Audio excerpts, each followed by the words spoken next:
science taught in my previous school. But I haven't taken a single science elective here in Concord. I am a nerd who would rather deal with books than people. But then I enjoy public speaking on stage. Perhaps these descriptions about me sound like a striking contrast to you. But I don't see any conflict among them at all. In my view, it is our interpretation of labels associated with these events that made us.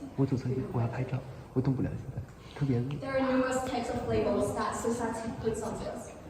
Age, gender, occupations, or even zodiac signs. These labels aren't a big deal in themselves, yet we are the ones who give powers to these labels.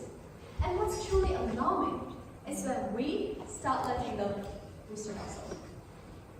How many times have you rejected a chance to speak or lead in public just because I'm an introvert, so I'm just bad at this? How many times have you used your identity as an excuse for underperformance? I'll never forget how confused I am whenever my mom forgets where she places her phone up for the first time and says, well, I'm a Sagittarius, so I'm naturally careless. Can't blame me, it's in my stars. If you are Sagittarius and you're feeling offended right now, thinking, hey, just not all Sagittarius are like that, then congratulations, you're on the right track. Your age, your gender, or your zodiac sign is not you. There's no causal relationship between them and who you are. Get out of that comfort zone, or what I call the labeling zone. I find a quote from Bruce Lee, the very famous martial artist, quite appropriate. Be water, my friend, he said. This is explanation.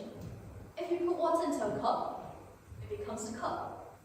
If you put water into a bottle, it becomes a bottle.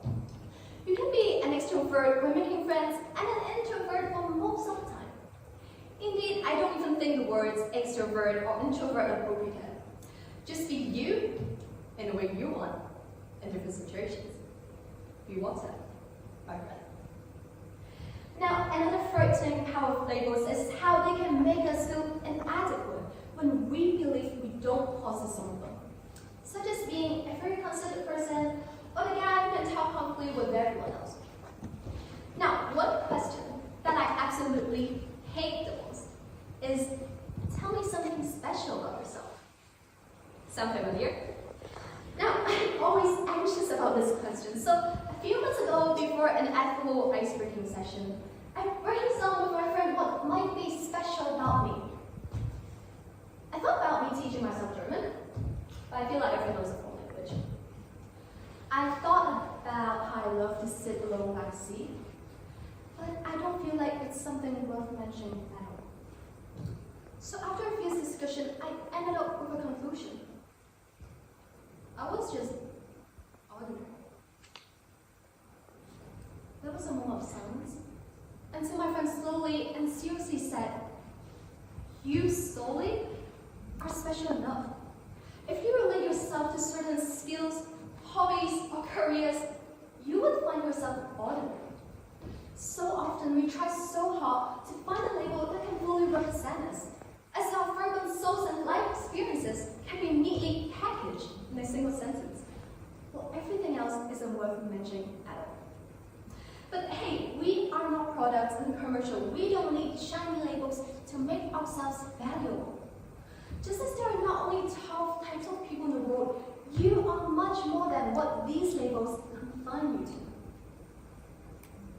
Now, let me clear for my sense. I am not advocating for a ban on labels. What I've said is, we are the one who empowers them. So, that means if we make use of them correctly, they can be very powerful and helpful. There was this experiment in which teachers were told that one group of students was exceptionally gifted. The teachers, believing in the potential of this elite group, spent extra effort on them. And guess what? Yeah, the students achieved exceptional results.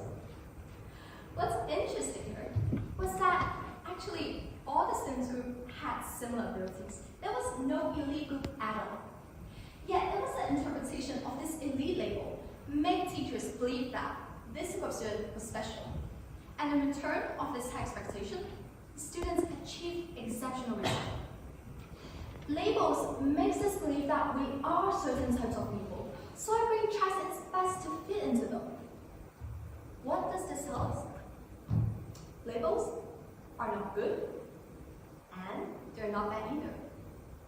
They're just labels. We are the one who empowers them, so in certain situations, make use of it. Now, things always sound easier on stage than in practice. How can you get rid of restrictions and labels when they are literally unfolded? I've mentioned how powerful belief can be. So here I present you a sentence structure. I am something, but not just something. Remind yourself every time in different situations.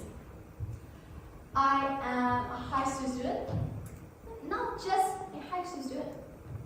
So, I set up a social media account, sharing English public speaking experiences with teachers around China. I am an introvert, but not just an introvert. So, I brought myself up on stage, and I don't reject turning up in parties. I am something, but not just something. Take that extra step, and you will find a world of possibilities.